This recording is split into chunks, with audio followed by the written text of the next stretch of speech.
DPWH Regional Office 9, Equipment Management Division. At the same time, ako po yung acting Dredge Master 3 po ng Region 9 Office 9. Nakapag-procure po kami ng fuel tanker na may capacity of 2 to 4,000 liters. So now ang unit po nandun sa Divisoria.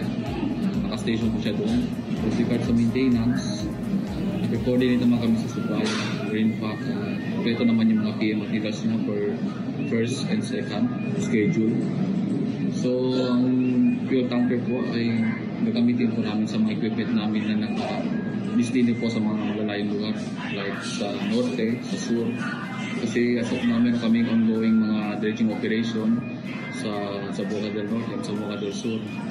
So, malaking impact talaga sa amin itong fuel tanker kasi gagamit namin siya para madali namin mobilize yung equipment namin lalo na sa mga rural area. And then, hirap kasi kami sa fuel lalo na kapag nasa probinsya. Lalo na sa mga delivery kasi nga limit na kasi mga fuel supply nila doon.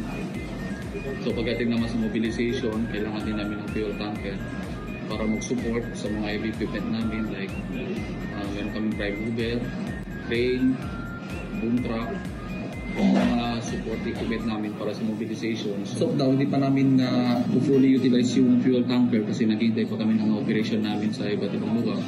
Pero dito sa office is nagamit na namin siya where in fact meron kami dito almost 70 units of service vehicle. So yung mga units na yun, dito na nagkukuha ng fuel mismo sa office.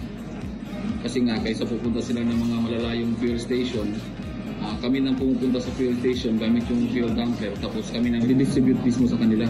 Pagdating naman sa quality ng equipment, overall okay naman yung performance ng equipment natin.